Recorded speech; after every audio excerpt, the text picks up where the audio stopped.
We're a volunteer fire department. Who steals from a volunteer fire department? Thieves are caught on camera stealing a trailer from a Laurel County firehouse. A Laurel County mother of 6 is in jail tonight. Deputies say they found her children living in filthy conditions. And breaking tonight, the daughter of late entertainer Whitney Houston has died. Tracking, alerting, protecting. This is WKYT News at 11. Firefighters in southern Kentucky are pretty frustrated. You're watching WKYT. I'm Kristen Kennedy. Equipment they use to help people is missing. Firefighters at the East Bernstadt Fire Department went out last night to rescue a woman. But when they went to hook up the trailer where they keep all their rescue equipment, they say it wasn't there. Sam Smith is talking to the deputy fire chief who hopes surveillance will help them catch the thieves. He has our top story at 11. We're a volunteer fire department. Who steals from a volunteer fire department? The person behind the wheel of this truck. We went through our footage of our cameras that we have. You can see the truck drive away from the East Bernstadt Fire Department with a trailer that belongs to the fire department. We don't have a lot of money. Everything that we have, we work very hard for. Deputy Chief Frank Vodolato says the trailer is red with an East Bernstadt Fire Department logo sticker attached and East Bernstadt Fire spray painted on the floor. That trailer is an important tool for this department. Firefighters weren't able to respond to a rescue Saturday night because the trailer used to haul their rescue gear was gone. Another agency was able to make the rescue, but now it's the East Bernstadt Fire Department that needs help right now. We're hoping that somebody may recognize the vehicle, may have some information, and hopefully maybe could contact Laurel County Sheriff's Office. Because they need that trailer to properly protect people in this community. People are in danger, they're hurt, they need our help, and we can't get there to do our jobs properly. That's the frustrating part. In Laurel County, Sam Smith, WKYT. The truck is described as a white Ford or Chevy extended cab flatbed. The model of the truck is believed to be between 1999 and the mid-2000s. Deputies in Laurel County are calling one mother irresponsible and drunk. Deputies originally went to a home on Topton Road in Laurel County this morning for a theft complaint. While they were there, they say they saw the thief, Christina Conley, drive by. They claim she was drunk with a child riding on her lap. When deputies checked her home, they say they found 5 other children living in filth. Those children are now in the custody of other family members. Deputies in Rockcastle County need help finding an elderly couple they're accusing of causing a 7-car crash. Deputies in Rockcastle County say the crash started when the couple hit a truck on Interstate 75 near exit 62. That one wreck, we're told, started a chain reaction where 7 cars collided. One person went to the hospital with non-life-threatening injuries. Deputies say the couple is driving a white Cadillac with a tan roof that most likely has front-end damage. Georgetown police are investigating a crash between an ambulance and a wedding procession. Emergency crews were rushing a crash victim to the hospital this afternoon around 4:30 when police say their ambulance collided with a car that was part of a wedding procession. The two crashed on Quality Drive near the bypass. Georgetown police are still trying to figure out how the wreck happened. They say those involved appear to have non-life-threatening injuries. And in Lexington, a motorcyclist is recovering from a hit and run. Around 3 this morning, police say the man was on North Broadway when a white SUV clipped his bike.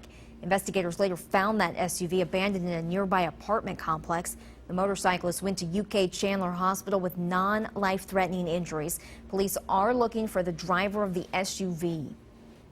A 2-year-old is recovering tonight after a car ran over her in Louisville. Police there say family members accidentally ran over Renesmee Dale while they were pushing a car with a dead battery. Crews rushed her to Coast Children's Hospital. Officers say she has a gash on her head and her lip has to be reconstructed. My hands were covered in her blood and her eyes were rolling in the back of her head, and I thought at that moment I was losing my baby. Family members say this isn't the first time the toddler has had a frightening experience. In February, she was in the backseat of a car hit in a police chase. She had a fractured skull and bleeding in her brain. We're tracking a developing story out of Atlanta tonight. 22-year-old Bobby Christina Brown, daughter of the late Whitney Houston, has died. A representative from the Houston family said Brown died this evening.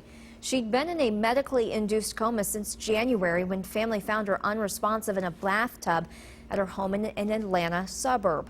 A police report described the incident as a drowning. Bobby Christina was Houston's only child. We are finally getting some normal summer weather, but the storms will be back next week. Meteorologist Jim Caldwell has an early look at the forecast. Yeah, we'll be tracking a daily chance of showers and thunderstorms and, of course, more heat and humidity. We'll try to get together right here across Kentucky again. We look outside tonight on Defender and actually tracking a little bit of activity just to our north, likely dips into some of our counties here tonight.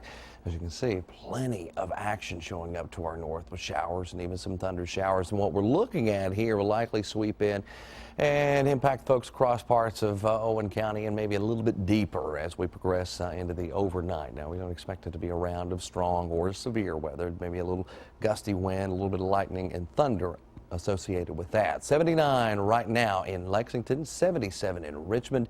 Still plenty of warmth showing up anywhere you look across the entire area. Look at Louisville, still coming in at 85 degrees. We're at 11 o'clock at night. Keep that in mind.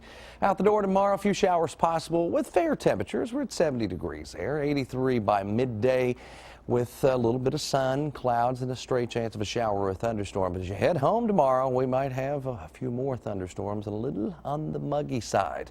We'll take a closer look at all of this and break it down hour by hour here in just a few minutes. A Rowan County road damaged by storms last weekend has reopened. Storms washed out part of Kentucky 1167 last weekend in the Craney Creek area of Rowan County near Moorhead. State highway crews replaced a damaged culvert under the roadway, and county maintenance crews used new steel pipes as a temporary fix. Crews say drivers should note the road right now has a rough surface. This month's heavy amounts of rain and flooding are causing some problems for local farmers. Owners of Bywater Farms in Georgetown say the extra water is causing mildew and mold to grow on some produce. Some plants have stopped growing earlier than expected. Some of the most susceptible crops to it are things like green beans, your squashes, your melons, and even tomatoes. They're affected. Despite the wet summer, the pumpkin crop is on schedule for the upcoming fall. A Southern Kentucky police department is the first in the state allowed to fly drones. The Somerset Police Department is now authorized to fly the unmanned aircraft. The department filed for a certificate in February of 2014. The aircraft will be used for low-level photography that officers can't normally get. The images will also be used to create three-dimensional models of traffic wrecks and crime scenes. A crackdown on drugs at an eastern Kentucky jail is costing time and money, but the jailer at the Pike County Detention Center says it's worth it. Dozens of inmates accused of smuggling drugs into the jail have been indicted since jailer Freddie Lewis took office more than 6 months ago. Some inmates say they are grateful for the help. It's been so long since I've been clean, I really can't tell you how it feels. It feels great for being clean. At least now when I get up, I don't have to have some kind of something other, Suboxone or some kind of medicine to make me feel good. The man just talking, Mark Hurley, is set to be released from jail sometime this week. Funeral services will be held tomorrow for the two women killed in the movie theater shooting rampage in Louisiana. Tonight we're learning how the shooter spent his final hours. Kenneth Craig reports from Lafayette. Surveillance video shows the shooter, 59-year-old John Hauser, leaving the Motel 6 in his Lincoln Town car last Thursday. Less than an hour later, he opened fire inside the Grand Movie Theater in Lafayette. He killed 21-year-old Macy Bro and 33-year-old Jillian Johnson. 9 others were injured. Nicole Zammit witnessed the shooting. 10 rounds went off when I realized, 6th or 7th round, I drop and I'm looking at him and I'm like, because I know guns, I said, he's reloading. So I screamed to everybody, he's reloading, get the hell out of here now. In another video, Hauser is seen walking around the hotel grounds and chatting with the front desk clerk. His room was a mess with clothes and liquor bottles all over the place. As the community mourns, the victims were remembered during a memorial mass held Sunday at Our Lady of Fatima Catholic Church for both victims. At this growing memorial outside of the store owned by Jillian Johnson, the community has left flowers, art, and these handmade prayer flags. Lauren Blanchard knew Johnson from the arts community and shopped at her store. It's really heartbreaking and hard to verbalize.